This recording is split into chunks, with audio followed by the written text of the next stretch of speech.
ইহুদি মিত্র এই বেয়াদবটার ব্ল্যাক ম্যাজিকের কারণে অসুস্থ ছিলেন। 6 মাস পরে সাইয়েদনা জিব্রাইল আসলেন, বললেন ও নবী, দুইটা সূরা আল্লাহ নাজিল করেছে, একটার নাম ফালাক আর একটার নাম নাস। দুইটার একসাথে বলে মুআব্বিজাতান। এই মুআব্বিজ তাবিজ, এখান থেকে তাবিজ আসছে। তাবিজ যদি করতে হয় সূরা ফালাক নাস দিয়ে পড়বেন, ঠিক কি না? ও নবী, চলেন আপনারে কোথায় ব্ল্যাক ম্যাজিক করিয়েছে দেখাই। সাইয়েদনা আবু বকর সাইয়েদনা ওমরকে নিয়ে, বিশ্বনবীকে নিয়ে জিব্রাইল চলে গেলেন একটা কুয়ার কাছে। কুয়ার নিচে দেখলেন একটা চিরুনি, চিরুনির মধ্যে বিশ্বনবীর 11টা চুল দিয়ে গিট দেওয়া। সূরা ফালাক আর সূরা নাসে আয়াত আছে 11টা। নাজিল হলো কুল আউযু বিরাব্বিল ফালাক মিন শাররি মা খালাক। একটা একটা আয়াত সাইয়েদনা জিব্রাইল নাজিল করেন, একটা একটা গিরা খুলতে থাকেন আর বিশ্বনবীকে সুস্থ করে দিতে থাকেন কে? আল্লাহ। 11টা আয়াত পড়া শেষ, 11টা গিট খোলা শেষ, চিরুনি থেকে বিশ্বনবী সুস্থ। এত সুস্থতার মধ্যে বিশ্বনবী তাবিজ ঝুলাই নাই। আর আমরা কিছু হইলে তাবিজ আছে না নাই? এজন্য খবরদার এগুলো করবেন না। ঝাড়ফুঁক করবেন। অসুস্থ হলে, ব্যথা বেদনা হলে শিঙ্গা লাগাবেন। শিঙ্গা লাগানো সুন্নাত। কিন্তু বাদদানি মহিলারা যে মাথায় দিয়ে যায় ফুকোয় জুকোয়, শিঙ্গা লাগায়, সাপের খেলা দেখায়, এগুলো বলে, এলাকায় বলে ফুকোয় জুকোয়, শিঙ্গা লাগায়। ওই শিঙ্গা না, বিশ্বনবী যে শিঙ্গা লাগিয়েছেন, আরবিতে এটাকে বলে আল হিজামা, ইংরেজিতে বলে কাপিং।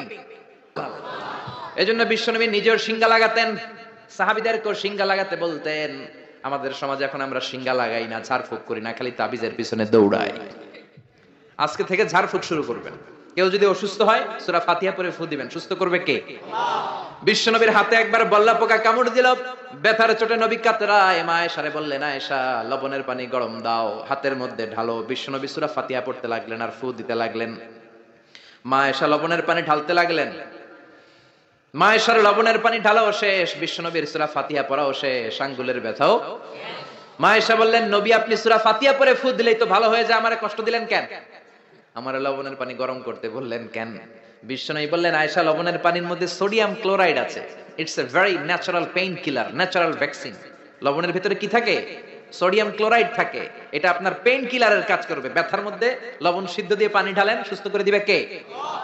আয়েশা, এই পানি দিয়ে চিকিৎসা হয় আর সূরা ফাতিহা পড়ে ঝাড়ফুঁক হয়। চিকিৎসার ঝাড়ফুঁক দুইটার সমন্বয়ে রোগ ভালো করে কে?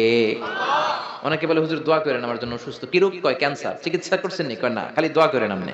আমি বললাম, আমার দোয়াতে আপনার ক্যান্সার ভালো হবে না, আপনাকে চিকিৎসাও করতে হবে, তারপরে হুজুরের কাছে দোয়াও চাইতে হবে। দুইটার সমন্বয়ে রোগ ভালো করে কে? আল্লাহ। বিশ্বনবীর সাহাবারা সফরে গেলেন, পথিমধ্যে দেখলেন অনেক মানুষের ভিড়, মানুষকে সরিয়ে এক সাহাবী ভেতরে ঢুকলেন। বুখারীর বর্ণনা। ঢুকে দেখে এক লোক শুয়ে আছে, সবাই মন্ত্র পড়ে ফু দেয়। সুমন্তর সু কালী কুত্তার গু। এরকম সুমন্তর সু আছে না নাই? সাহাবী বললেন, কি হয়েছে তোমাদের? লোকেরা বলল, যে লোকটা শুয়ে আছে আমাদের নেতা, একটা অজগর সাপ পাইথন কামড় মেরেছে, আমাদের নেতা মরে যাবে, আমাদের সুমন্তর সু কালী কুত্তার গু, এগুলো দিয়ে কিচ্ছু হচ্ছে না, কি করি? বুখারীর বর্ণনা। সাহাবী বলেন, আমার কাছে এমন এক জিনিস জানা আছে যেটা পরে ফু দিলে ভালো করবে কে? আল্লাহ। ওরা বলতে লাগলো, তাহলে তুমি করো। সাহাবী কয়, না করুম না, শর্ত আছে। কি শর্ত? 100 ছাগল দিবা। কয়টা ছাগল? কতিফু গানাম, এক পাল ছাগল দিতে হবে। সবাই চিন্তা করলো, যেটা অসুস্থ আমাদের নেতা, নেতা মরে গেলে আমরা হয়ে যাবো খেতা, ঠিক কিনা? ছাগলের কোনো সমস্যা নাই। বাড়ি বাড়ি ছাগল তুলতে শুরু করলো। এক পাল ছাগল তোলা হয়ে গেল। এবার সাহাবীরা ডেকে বলে, যাও ঝাড়ফুঁক করো। বিশ্বনবীর সাহাবী ওযু করে জিজ্ঞেস করলো, কোন জায়গায় কামড় দিয়েছে? পায়ের এই জায়গায় কামড় দিয়েছে। বিশ্বনবীর সাহাবী একবার সূরা ফাতিহা পড়ে ফু দিলেন, বন্ধ চক্ষুটা মুহূর্তের মধ্যে খুলে যায়। আবার ফু দেওয়ার পরে শোয়া থেকে বসে যায়। তৃতীয়বার ফু দেওয়ার পরে দাঁড়াইয়া হাঁটতে শুরু করছে। আল্লাহু আকবার। সব তো টাসকি খেয়ে গেছে। সাহাবা কয়, টাসকি পরে খাইও, আগে ছাগল দাও। 100 ছাগল নিয়ে বাপের বেটার মতো মদিনায় ফিরে আসতেছে। মাঝ পথে সাহাবাদের পেটে প্রচন্ড ক্ষুধা, কয়েকটা ছাগল জবাই করেও খাইছে গোশত। এখন চিন্তা করলো, হায় রে, কোরআন বেচা যে ছাগল লইলাম, এটা জায়েজ হয়েছে কিনা খাওয়াটা? বিশ্বনবীর মাসালা জিজ্ঞেস করার দরকার আছে না নাই? মদিনায় যে বিশ্বনবীর দরবারে হাজির, সালাম দেয়, ও নবী, সফর থেকে এসেছি, এমন এমন ঘটনা, 100 ছাগল এনেছি, ফাতিহা দিয়ে ঝাড়ফুঁক করেছি, জায়েজ হয়েছে কিনা বলেন। ছাগলের গোশত সবার পেটে ঢুকে গেছে আমাদের, এখন মাসালা দেন তাড়াতাড়ি। বিশ্বনবী বলেন, জায়েজ হয়েছে মানে কোরআনের দাম বাড়ায় আসছো মিয়া, ছাগলের গোশত কিছু থাকলে আমার ঘরেও দিও। আল্লাহু আকবার। দেশবাণী। এখানে বাবা যারা এসেছেন আপনারা সবাই আপনাদের ছেলেদেরকে এই উপদেশগুলো দিতে হবে, এখন থেকেই তাদেরকে কোরআন শিখাতে হবে। এজন্য ইসলাম বলে জন্ম নেওয়ার পরে বাচ্চার কানে তুমি আজান দাও, যদিও বাচ্চার উপর এখনো তার আমলনামা শুরু হয় নাই, কিন্তু তার কানের সামনে ইসলামটা তুমি পৌঁছে দাও। এখনো তার নামাজ ফরজ না, রোজা ফরজ না, বড় হয় নাই, আমলনামা শুরু হয় নাই, কিন্তু জন্মের পরেই আজান, কারণ ইসলামটাকে কানের সামনে তুলে ধরো। 7 বছর বয়স হয়েছে, একটা সুন্দর নাম রাখো। সুন্দর নামের দরকার আছে না নাই? এখন সুন্দর নাম রাখতে চায় না। আজকে যার বাসায় খেলাম, ছেলের নাম আল ফারাবি, একজন বড় দার্শনিকের নামে নাম, খুব সুন্দর। এগুলো রাখবেন। লোকমান এই নাম রাখবেন। লোকমান নামটা কেমন লাগে? সুন্দর লাগে তো? এই ভালো ভালো নামগুলো রাখবেন, তাহলে ছেলেগুলোর ভদ্র বানাবে কে? এখন অনেক বাসায় গেলে বাচ্চাদের এমন নাম শোনা যায়, অবাক হয়ে যায়। চাচা গ্রাম থেকে শহরে আসছে ভাতিজার সাথে দেখা করতে, গ্রাম থেকে শাকসবজি নিয়ে আসছে। তো যাওয়ার পরে ভাতিজা নাস্তা দিচ্ছে চাচাকে, চাচা খান। চাচা নাস্তা খায় আর বলে, অনেকদিন পরে আসছি, তোমার নাকি এক ছেলে এক মেয়ে, আমার সাথে তো কোনোদিন দেখা হয় নাই, ডাকো না একটু দেখা করি। ভাতিজা ওদেরকে ডাক দিছে, ব্রাশ ফায়ার। ব্রাশ ফায়ার শুই না, চাচা খানা থিয়া দিছে দৌড়। ভাতিজা বলে, চাচা দৌড়ায়েন না, চাচা আইজো দৌড়, কাইলো দৌড়, জনমের দৌড়। চাচাও দৌড়ায়, ভাতিজাও দৌড়ায়। চাচা কয়, ভাতিজা বয়স আমার 80, আমারে তুই ব্রাশ ফায়ার করিস না। ভাতিজা বলে, চাচা এই ব্রাশ ফায়ার ওই ব্রাশ ফায়ার না, ছেলের নাম ব্রাশ, মেয়ের নাম ফায়ার। বলছে ছেলে মেয়েরে ডাকো, তো ভাতিজা বলছে ব্রাশ ফায়ার। কপাল পোড়া, এরকম নাম আছে না নাই? আহাব্বুল আসমা ইলাল্লাহ আব্দুল্লাহ, আব্দুর রহমান। আল্লাহর কাছে সবচাইতে প্রিয়তম নাম হচ্ছে আব্দুল্লাহ আর হচ্ছে আব্দুর রহমান। সুবহানাল্লাহ পড়েন। এই নামগুলো রাখতে রাজি আছেন তো? আব্দুল্লাহ, আব্দুর রহমান রাখবেন।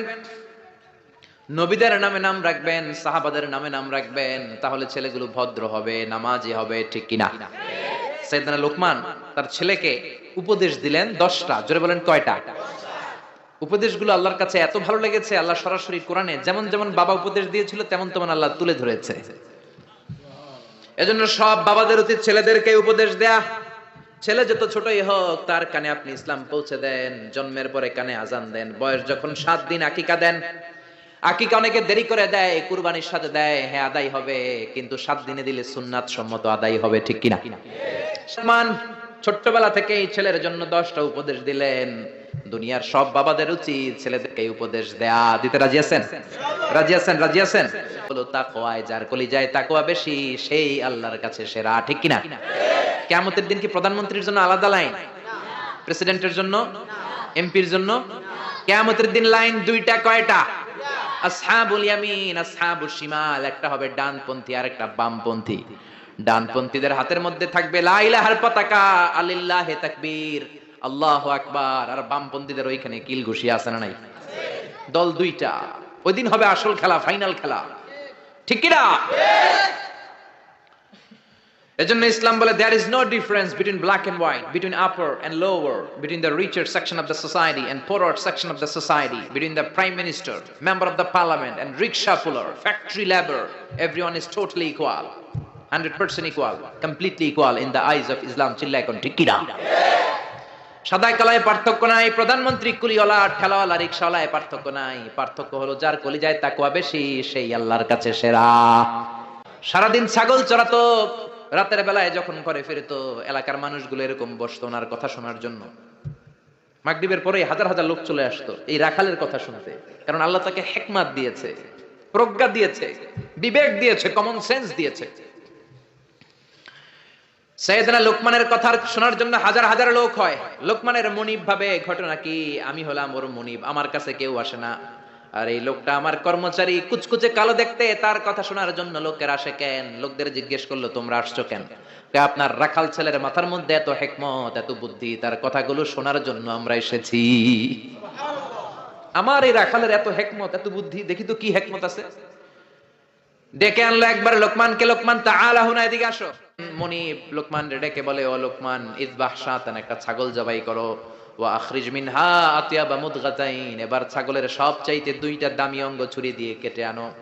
সাইয়েদনা লোকমান মুনিবের কথা অনুযায়ী ছাগল জবাই করলেন। জবাই করে জিহ্বাটা আর কলবটা কেটে আনলেন।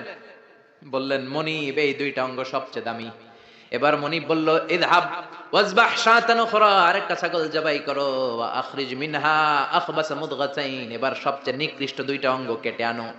এবার সাইয়েদনা লোকমান আবার ছাগল জবাই করলেন, আবারও জিহ্বা আর কলব কেটে নিয়ে আসলেন।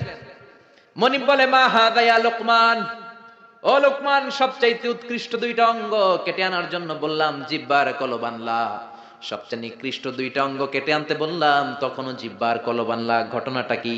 সাইয়েদনা লোকমান বললেন, জিহ্বা যদি ভালো হয় এর চেয়ে ভালো অঙ্গ আর হয় না, জিহ্বাটা যদি খারাপ হয় এর চেয়ে খারাপ অঙ্গ আর হয় না, ঠিক কি না?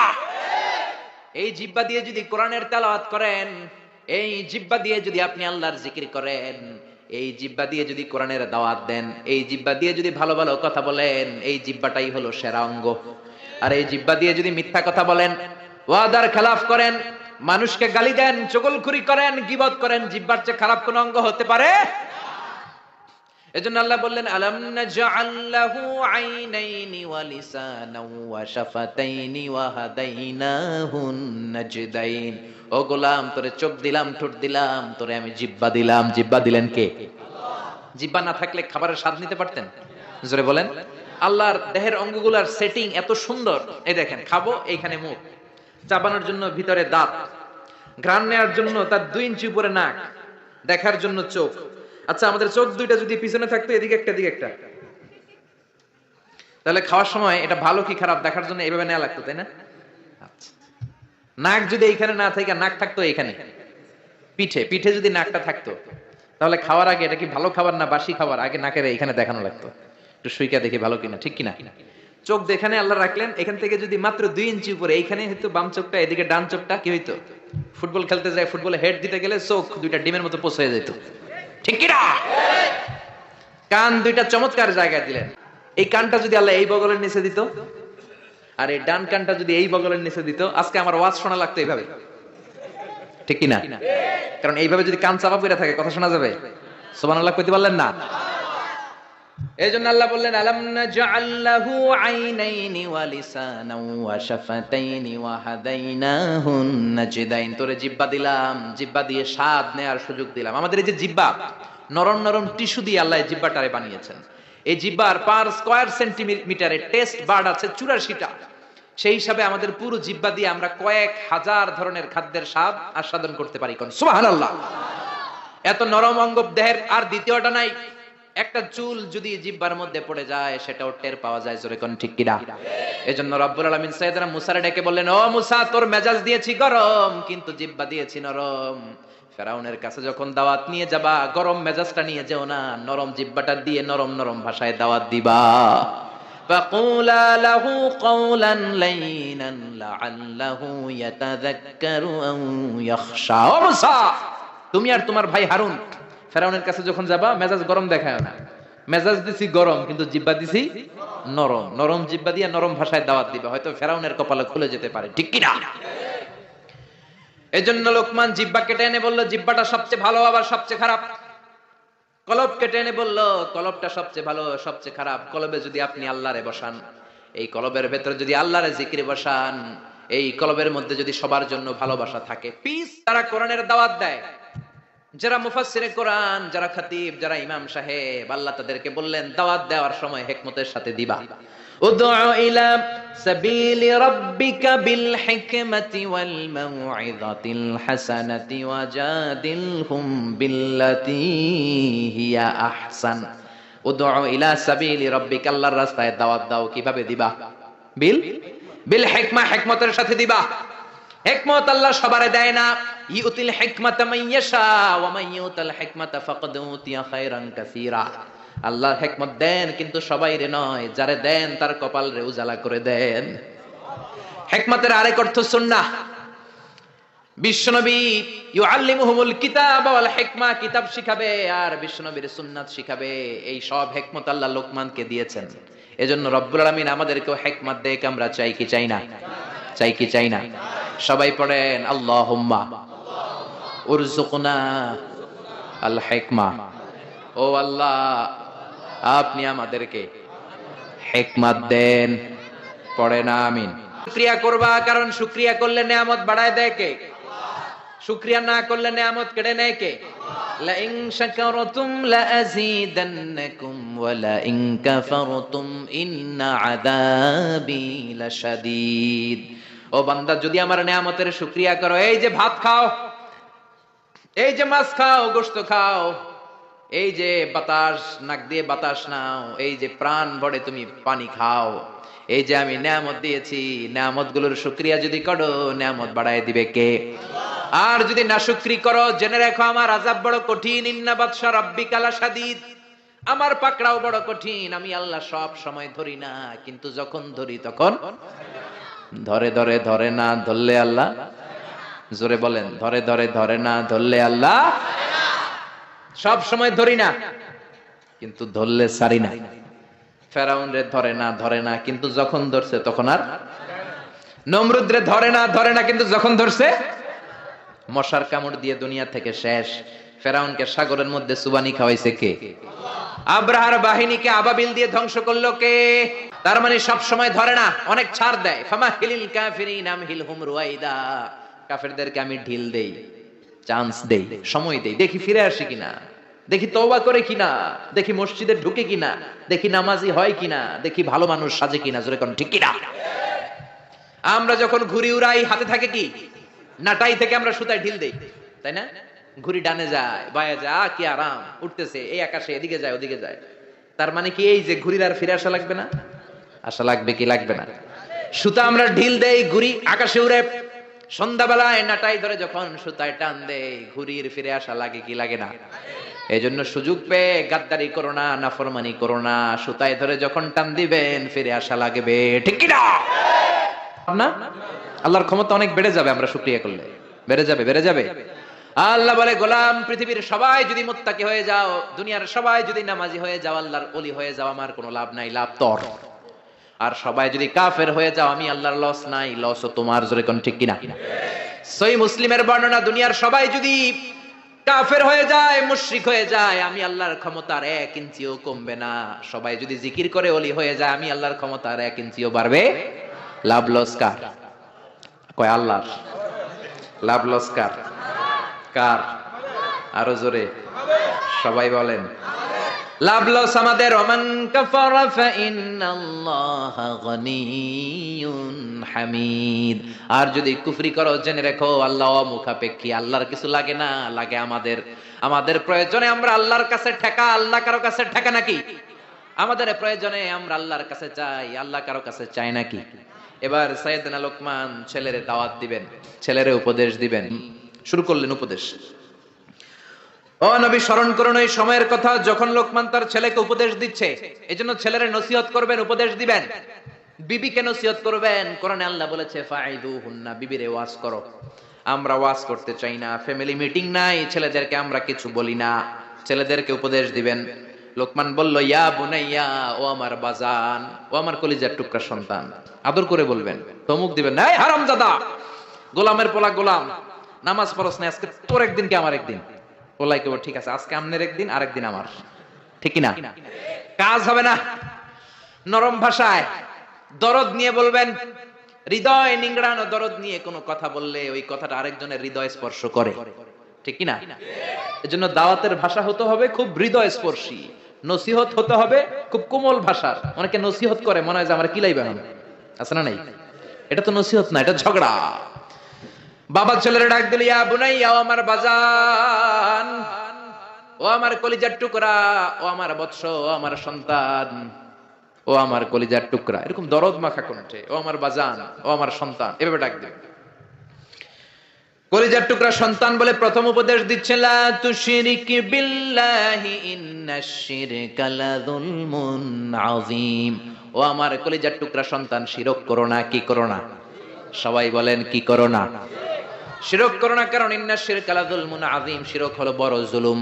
কারণ এই জুলুমটা কোনো মানুষের উপর জুলুম নয়, জুলুমটা কার উপর? যে আল্লাহ রিজিক দেয়, আল্লাহর না মাইনা আরেকজনের মানেন, আপনি মুমিন না মুশরিক?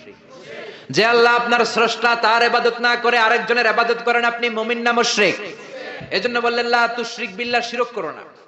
ক্যান্সারের চেয়ে ভয়ঙ্কর, ক্যান্সারের অ্যানসার আছে, শিরকের কোনো অ্যানসার নাই, ঠিক কি না? বিশ্বনবী বললেন, আখফা মিন দাবিবিন নামাল, পিঁপড়ার চেয়েও গুটি গুটি পায়ে তোমার দেহের ভেতরে শিরক নামক ভাইরাস ঢুকে তোমার ঈমানকে সারখার করে দিবে, ঠিক কি না? এজন্য কখনোই কোনোভাবে শিরক করা যাবে যালিকা লিমান ইয়াশা। আল্লাহ চাইলে সব গুনাহ ক্ষমা করে দিতে পারেন, শুধু শিরকের গুনাহ ছাড়া। কোন গুনাহ ছাড়া? আরো জোরে বলেন। আল্লাহ সব গুনাহ মাফ করেন, কিন্তু শিরকের গুনাহ মাফ করেন। এজন্য হাদিসে কুদসিতে আল্লাহ বললেন, পাহাড় পরিমাণ গুনাহ নিয়ে যদি কিয়ামতের দিন আমার সামনে হাজির হয়ে যাও, ওই গুনার মধ্যে যদি শিরকের গুনাহ না থাকে, আমি আল্লাহ পাহাড় পরিমাণ ক্ষমার দয়া নিয়ে তোর কাছে হাজির হয়ে যাব। পাহাড় পরিমাণ গুনাহ, এই গুনার ভিতরে শিরকের গুনাহ নাই, তাহলে পাহাড় পরিমাণ ক্ষমা নিয়ে আমাদের কাছে হাজির হয়ে যাবে কে? এজন্য আল্লাহ ফরমান, লা ইন আশরাকতা লা ইয়াহবাতান্না আমালুকা ওয়া লা তাকুনান্না মিনাল খাসিরিন। যদি কোনো ক্রমে শিরক করে ফেলো, তোমার সব আমলগুলো বাতিল করে দিবে কে? আল্লাহ। এজন্য শিরক করা যাবে? শিরক মানে আল্লাহর সমকক্ষ কাউরে মনে করা, আল্লাহর অংশীদার স্থাপন করা, আল্লাহর নামে কাউরে ডাকা, আল্লাহর মতো কাউরে ক্ষমতাবান মনে করা, এটা হচ্ছে শিরক। বুঝতে পেরেছেন? এজন্য প্রথমে ছেলেরা বললেন, লা তুশরিক বিল্লাহ, আল্লাহর সাথে শিরক করবা না। শিরক হলো বড় অপরাধ, শিরক হলো মহা পাপ, সব পাপের বাপ। এটা হচ্ছে শিরক। এটা কি? শিরক করা যাবে? শিরক তিন ধরনের। কথাগুলো কঠিন, সহজে বুঝালে বুঝবেন। সহজ করে কইতে আমায় কহজে, সহজ করে যায় না কওয়া সহজে। সহজ করে বুঝাচ্ছি, কিন্তু মনোযোগ দিয়ে শুনতে হবে। শুনতেছেন তো? তিন প্রকার। প্রথমে শিরক দুই প্রকার, শিরকে আকবার, শিরকে আসগার। শিরকে আকবার মানে বড় শিরক, এই শিরক করলে আপনি মুশরিক, আবার নতুন করে কালিমা পড়তে হবে। এটা তিন ধরনের। শিরক ফির রুবুবিয়্যাহ, রব হিসেবে মানতে হবে একজনকে। তিনি কে? আল্লাহরে ছাড়া যদি অন্য কাউরে রব মানেন, আপনি মুমিন না মুশরিক? এইজন্য কবরের প্রথম প্রশ্ন কি? মার রব্বুক। আপনি যদি কোন জানি না, কোনই আছে না নাই? আর শিরক ফির রুবুবিয়্যাহ, রবের নামে যদি শিরক করেন, ফেরাউন বলেছিল আনা রব্বুকুমুল আ'লা, আমি বড় রব, আমি বড় খোদা। আল্লাহ কয় তুই হুদা। এজন্য সাগরের মধ্যে চুবাইছে কে? এজন্য আল্লাহ ছাড়া কাউরে কোনোদিন রব মানা যাবে। দুই নাম্বার, শিরক ফিল উবুদিয়্যাহ, ইবাদত হবে একজনের। তিনি কে? এখন আপনি মসজিদেও যে আল্লাহরে সেজদা দেন, আবার দরগায় যে, মাজারে যেও আপনি সেজদা দেন, আপনি মুমিন না মুশরিক? বাবার দরবারে যায়, বাবা নাকি ছেলে দিব, মাজারে গেলে বলে ছেলে পাওয়া যায়। আচ্ছা, কুত্তার যে বাচ্চা হয়, কুত্তা কোন দরবারে গেছিল? হ্যাঁ? ছাগলের যে বাচ্চা হয়, ছাগলে কোন মাজারে যায়? গাভী যে প্রতি বছর বাছুর দেয়, গাভী কোন বাবার দরবারে যায় বাচ্চা পাইলো? কথা কি বুঝেন? একটু বিবেক খাটান। এই যে কুকুরের বাচ্চা হয়, ছাগলের বাচ্চা, এরা তো কোনো মাজারে যে মানত করলো না, এদেরকে বাচ্চা দিল কে? তো কুকুররে আল্লাহ বাচ্চা দিতে পারলে কি আপনারা দিতে পারে না? ইয়াহাবু লিমান ইয়াশাউ ইনাসা ওয়া ইয়াহাবু লিমান ইয়াশাউ যুকুর আও ইউযাওয়িজুহুম যুকরানা ওয়া ইনাসা ওয়া ইয়াজআলু মান ইয়াশাউ আকীমা ইন্নাহু আলীমুন কাদির। তিনি যাকে চান তাকে ছেলে দেন, আবার যাকে চান তাকে মেয়ে দেন, আবার যাকে চান তারে ছেলেও দেন মেয়েও দেন, আবার যাকে চান ছেলেও দেন না মেয়েও দেন না। তিনি কে? আল্লাহ। এজন্য ছেলে মেয়ে যদি চাইতে হয়, চাবেন কার কাছে? তিন নম্বরে আর শিরকু ফিল আসমাই ওয়াস সিফাত, আল্লাহর সিফাতি নাম যদি কারোর সাথে লাগান। আমার আল্লাহর নাম হলো গাউসুল আজম, মানে মহান সাহায্যকারী। এখন আব্দুল কাদের জিলানীরে যদি বলেন গাউসে পাক, আপনি মুমিন না মুশরিক? খবরদার। আল্লাহ হচ্ছে গাউসুল আজম। আল্লাহ কে? গাউসুল আজম, এটা আল্লাহর নাম। আল গাউস আল আযম। আব্দুল কাদের জিলানী অনেক বড় আল্লাহর ওলি ছিলেন। ওলিরে ওলি বলে ডাকবেন? ওলিরে আল্লাহর নাম দিয়ে ডাকা যাবে? আব্দুল কাদের জিলানী শুধু ওলি ছিলেন না, মুজাহিদ ছিলেন। মুফতাকির বিল্লাহ ছিল ওনার সময়ের প্রেসিডেন্ট। ওই প্রেসিডেন্টের ঘুষাইয়া চাপা ভাঙ্গা দিয়েছে উনি, পিটাইয়া একেবারে সুলতানাত মাটির সাথে মিশিয়ে দিয়েছে। আব্দুল কাদের জিলানী বাগদাদে 400 মাদ্রাসা প্রতিষ্ঠা করেছে। ওনার ইলমি খেদমত নিয়ে কথা নাই, ওনার জিহাদি জীবন নিয়ে কথা নাই। খালি কথা ফু দিলে বলে পানি আগুন হয়ে যায়, আগুন পানি হয়ে যায়। কপাল পোড়া, ঠিক কিনা?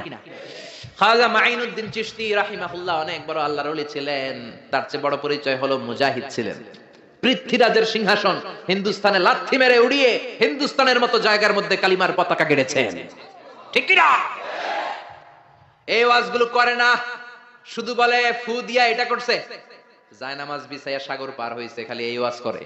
এরা এক একজন মুজাহিদ ছিলেন, এরা এক একজন স্ট্রাগল করেছেন, অন্যায়ের বিরুদ্ধে জিহাদ করেছেন। চিল্লায় বলেন ঠিক কিনা? শিরক কি শিরক? কথা বলেন। এটা করলে আপনি সাথে সাথে মুশরিক হবেন না, কিন্তু কবিরা গুনাহ হবে। আপনাকে তওবা করে ক্ষমা চাইতে হবে। চিল্লায় বলেন ঠিক কিনা? ছোট শিরকের মধ্যে এক নাম্বার হলো রিয়া, শফ, লোক দেখানো। নামাজ পড়তে হবে একজনের জন্য, তিনি কে? এখন যদি আপনি লোক দেখানো নামাজ পড়েন, আপনি শিরক করে ফেললেন। বিষ্ণু বলেন, আমি আমার মৃত্যুর পরে তোমাদের ব্যাপারে সবচেয়ে যেই জিনিসটার আমি নবী ভয় পাই সেটা হলো আর রিয়া, ছোট শিরক। মানুষ লোক দেখানোর জন্য কাজ করে। হজ করেছে, নামের আগে হাজি না লেখলে উনি সাইতে ওড়ে, আছে না নাই? তো আপনি হজ করছেন কি আলহাজ লাগানোর জন্য? তো আপনি তো নামাজও পড়েন, নামের আগে মুসল্লি লাগান না কেন? আপনার নাম হবে আল মুসল্লি, আস-সাইম, আল মুজাক্কি, আলহাজ কুতুবউদ্দিন। কারণ আপনি নামাজ পড়েন, আপনি যাকাত দেন, আপনি রোজা রাখেন। শুধু হজটা লাগান কেন? কপাল পোড়া। হজ করেছেন আল্লাহর জন্য, খবরদার কোনোদিন নামের আগে আলহাজ লাগাবেন না। লাগাবেন? হজ করেছেন কারে দেখাইতে? কার খুশির জন্য? তো আপনি যে হজ করছেন, আপনি যে নামাজ পড়েন, আপনি যে তাহাজ্জুদে উঠে কাঁদেন, এটা নামের আগে লাগান কেন? আমলগুলো বাতিল হয়ে যাবে। রিয়া সব শেষ করে দেয়। জাহান্নামের অতল গহ্বরে একটা জায়গা আছে, ওই জায়গাটার আগুনের এত তেজ, খোদ জাহান্নাম ওই জায়গা থেকে 70 বার দিনে পানা চায়। সাহাবারা বললেন, ওই জায়গায় কারা যাবে? বিশ্বনবী বললেন, যারা লোক দেখানো আমল করবে তারা যাবে। মান কানা হালিফান বিল্লাহ লা মুহালাতা, যদি আপনার কসম কাটতেই হয় কোন কাজে, একজনের নামে কাটবেন, তিনি কে? আপনি বলবেন আল্লাহর কসম। আবার বারবার যারা কসম কাটে তাদের মধ্যে নেফাকি আছে। বারবার নয়, কোন একটা বিষয়কে এমফাসাইজ করার জন্য, গুরুত্ব বোঝানোর জন্য অনেক সময় কসম কাটা লাগে না? বিচারে, সালিশে, অনেক বিষয়ে কসম কাটা লাগে তাকিদ দেওয়ার জন্য। তখন আপনি কসম কাটবেন একজনের নামে, তিনি কে? আল্লাহর নামে আপনি কসম কাটবেন। আল্লাহর নাম ছাড়া কারো নামে কসম কাটা যাবে নাই। নতুন বউ আসছে বাড়িতে, মা চা বানায় খাও। বৌমা চা বানাইতে যায় ফ্রিজ ভেঙে ফেলছে, বউটা ভালো না, এটা কুলক্ষণ, এটা অপয়া। এগুলো ইসলামে না। ইসলাম বলে আল কদর খাইরিহি ওয়া শাররিহি মিনাল্লাহ, ভালো হোক মন্দ হোক দুনিয়ার কেউ করতে পারে না, করতে পারে একজন, তিনি কে? এরপরে ইতিয়ানুল আররাফিন, গণকের কাছে যাওয়া যাবে। অনেক গণক বাবা বাংলাদেশে আছে না নাই? গনে গনে নাকি সব বলে দেয়। বিশ্বনবী বললেন, মান আতা আররাফান, যে কোনো গণকের কাছে যায়, ফাসালাহু আন শাইইন, যে কিছু জিজ্ঞেস করে, গণকের কাছে যে জিজ্ঞেস করার সাথে সাথেই 40 দিনের আপনার নামাজগুলারে বাতিল করে দিবে কে? গণক যা বলছে এটা বিশ্বাস করেন নাই, শুধু জিজ্ঞেস করছেন, 40 দিনের নামাজ বাতিল। আর গণক যা বলেছে যদি বিশ্বাস করেন, মুশরিকদের কাতারে আপনারা তুলে দিবে কে? এজন্য গণকের কাছে যাওয়া যাবে না। খবরদার টিয়া পাখির কাছে যায়। টিয়া পাখি নাকি ভাগ্য বলে দেয়। কত নিম্ন রুচির লোক হতে পারলে একজন মানুষ আশরাফুল মাখলুকাত হয়ে টিয়ার কাছে ভাগ্য জানতে চায়। ভাগ্য তো মহাবিশ্ব সৃষ্টির 50,000 বছর আগে লৌহে মাহফুজে লিখে দিয়েছে কে? আর জোরে বলেন কে? এরপর কোমরে কাইতন বাঁধে, আছে না নাই? হাতের মধ্যে আজমি শরীফের সুতা বাঁধে। পরীক্ষার রাত্রে দেখলাম একটাই ঘুরে, বললাম কিরে পড়স না? কই যে হুজুর সুতা আছে, আজমি শরীফের সুতা। আমার A+ ঠেকাবে কে? এরকম আছে না নাই? সুতা তোমার কিচ্ছু করতে পারে না, করতে পারে একজন, তিনি কে? এরপরে ইঁদুরের কাছে যে দাঁত চায়, দাঁত নিয়ে কই, ইন্দুর মামা, ইন্দুর মামা। মাই কইছে, আমনে আমার বড় মামা, আমার মোটা দাঁত নিয়ে আমনের চিকুন দাঁত দেন। এরপর ট্রাকের পিছনে জুতা ঝুলায়, আছে না নাই? তাও পুরান জুতা। দেখবেন রাত্রেবেলা ট্রাকের পিছনে সব পুরান জুতা। একটা ধরলাম, কিরে পুরান জুতা কেন? হুজুর চোখ লাগে, বদনজর, মুখ লাগে। তো কি লাভ? যেটা মুখ লাগাইছে ওটার গালে যে আমার সিরা জুতা পড়ছে। কপাল পোড়া। তুমি ট্রাককে হেফাজতের জন্য জুতার উপর তাওয়াক্কুল করেছো, আল্লাহর উপর তাওয়াক্কুল করো নাই, তুমি মুশরিক। জোরে কোন ঠিক না? এরপরে মাজার দেখলে ড্রাইভার ভাইরা গাড়ি স্লো করে, করে কি করে না? মাজারের দিকে এরকম করে, আছে না নাই? কিরে স্লো করলি কেন? কয় বাবার মাজার, বাবায় অনেক গরম, গাড়ি আমার উল্টায় দিবে। জোরে চালাইলে, গাড়ি উল্টায় দিলে দুর্ঘটনা হয়, মানুষ মারা যায়। যে লোক কবরে শুইয়া মানুষ মারে, ওইটা আল্লাহর ওলি নাকি ডাকাইত? ওটা তো অনেক বড় সন্ত্রাসী, ঠিক কিনা? পুরাতন একটা অ্যালবাম ঘাটতে শুরু করলাম। ঘাটতে ঘাটতে দেখি আমার বয়স যখন 4, তখন আমার একটা ছবি, ওইখানে আমার কপালে কালো টিপ দেওয়া। আম্মারে ধরলাম, কালো টিপ দিলা কেন? কয় তোর নানি কইছে। নানিরে ধরলাম, তুমি কইছো কেন? কয় তোর বড় আম্মা কইছে, ওই বেডি আর বাইসা নাই, আর ধরতেও পারি নাই। এই জন্য এগুলো করা যাবে। এই কালো টিপ দিবেন না। সূরা ফালাক নাস করে ফু দিবেন, সুস্থ করে দিবে কে? তারপরে কয় পরীক্ষার সকালে ডিম খাবি না, পরীক্ষায় ডিম পাবি। আপনাদের এলাকায় বলে? বলে? আহা, এটি ভুয়া কথা। আমি তো সবসময় পরীক্ষার দিন সকালে ডিম খাইতাম, আর ফার্স্ট হয়ে যেতাম। এই যে মিশরের পরীক্ষায় যখন দিলাম, ডিম খেয়ে গেছি, ফার্স্ট হয়ে গেছি। ডিম খেলে ফার্স্ট হয়ে যাবেন, ডিম খেলে পরীক্ষায় ডিম পাবে, এটা ভুয়া কথা। এরপরে বলে তোর যদি হাত চুলকায় তাহলে তোর টাকা আসবে, বলে না? আসলে কি আসে? টাকা আসে? আসে না। ধনী বানায় কে? গরিব বানায় কে? আবার মাথায় যদি দুই গিট থাকে, দুইটা গিট থাকে, কয় তোর দুই বিয়া আছে না নাই? মুসলমান এগুলোতে বিশ্বাস করতে পারে? এজন্য লোকমান বললেন লা তুশরিক বিল্লাহি ইন্নাশ শিরকা লাযুলমুন আযীম, খবরদার শিরক করো না, শিরক বড় অপরাধ। এক নাম্বার উপদেশ শেষ। দুই নাম্বার, ইয়া বুনাইয়া ইন্নাহা ইন তাকু মিসকালা হাববাতিন মিন খারদালিন ফাতাকুন ফি সাখারাতিন আও ফিস সামাওয়াতি আও ফিল আরদি ইয়াতি বিহাল্লাহ ইন্নাল্লাহা লাতীফুন খাবীর।